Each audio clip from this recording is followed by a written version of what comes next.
So today I'm answering this question.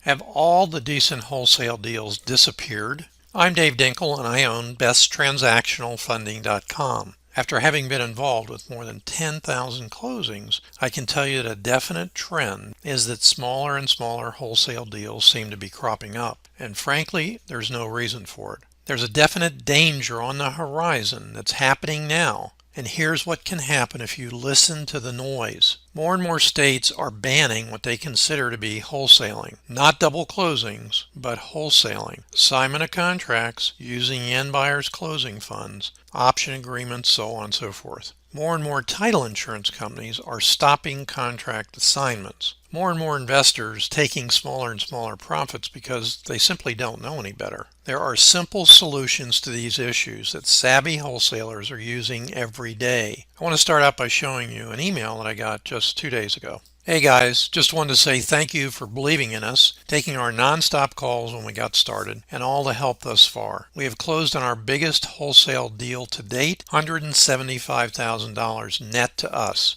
HUD attached. We truly appreciate you guys. The story of these two students is pretty interesting because they were referred to me by another successful student. When I interviewed them, they were extraordinarily resistant to thinking about being investors. They had just spent over $50,000, maxed their credit cards a number of months before, were guaranteed leads, money, and management, and they got none of that for their money. So when I came along, boy, were they resistant to listening to anything about something that wasn't obvious to them. Rehabbing is, most investors' mind, pretty straightforward. Buy the house, their mentors were supposed to have provided the money, get in there and do the deal. They had to do the oversight on site for the management of the property, sell the property and split the profits. Unfortunately, many rehabbers do not make the money they expected or don't make any money at all. Very oftentimes, the wholesaler that provides them the property made more money. But as you notice, what they said is, the HUD's attached. Let's see what really happened here. This is what they called the HUD statement. It's actually not a HUD statement. It's simply a settlement statement. What's the difference? A HUD statement is a very specific form, approved effectively by HUD. In this case, what we have is what's called a buyer-seller settlement statement. It's a simple settlement statement. Now, if you notice, it says buyer/borrower settlement statement. When you purchase a property on an A to B closing, you're not considered the buyer on the HUD statement, you're considered the borrower, because the HUD statement was designed for people to go out, buy a home, borrow the money, so on and so forth. So in this case where it says buyers,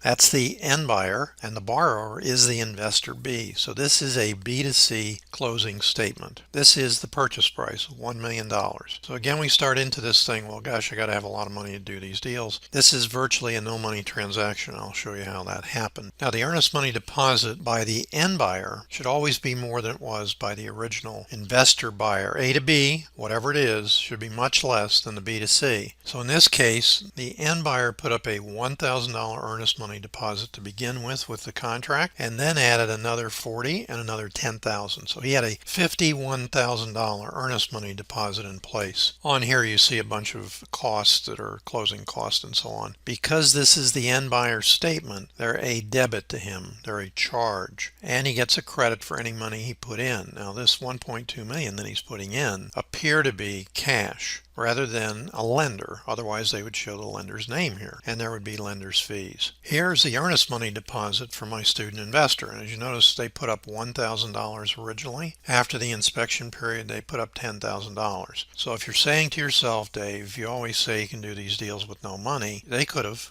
borrowed the $11,000 from somebody else, but they don't have to. They've been in my system now for some time, and they're very, very successful. But here's the bottom line. There is the assignment fee. It's $250,000, which they split 70% went to them, 30% to another investor who brought the end buyer. So the other investor made $75,000. They made $175,000. I'd like to say no money in the deal, but there is $11,000 required on this one. I think one of the other things that's important about this specific transaction for people who are doing virtual wholesaling is that this transaction took place more than 3,000 miles away from where they live. So does virtual wholesaling really work? Of course it works. Unfortunately, what I see in virtual wholesaling is the investor wholesaler gets an average assignment profit because that's how he's been trained. He's trained trained to just to sign the contract so you don't have any closing costs. Don't worry about it. And he gets a profit of something like this. His end buyer, who's typically another wholesaler who's then going to resell the property, has a profit of something like that. Now, why the disparity? Two reasons. First of all, it's not a double closing. So the assignment that takes place is known by the end buyer immediately. And remember, most of the time he's another wholesaler. The investors are trained to go for wholesalers because they're the ones who will buy the properties. They're also the ones who pay the least as they're more and more sophisticated. So the importance here is if you're going to do any kind of wholesaling, build a buyer's list that's significant in size so you have the power to market your deals quickly and to many, many people. What's a good sized wholesale list?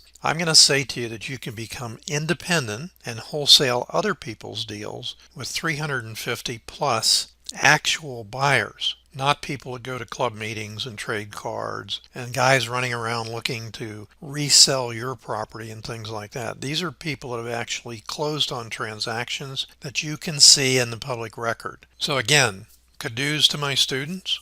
And my question as always is why not you? I'm Dave Dinkle. I wish you limitless success in all that you do.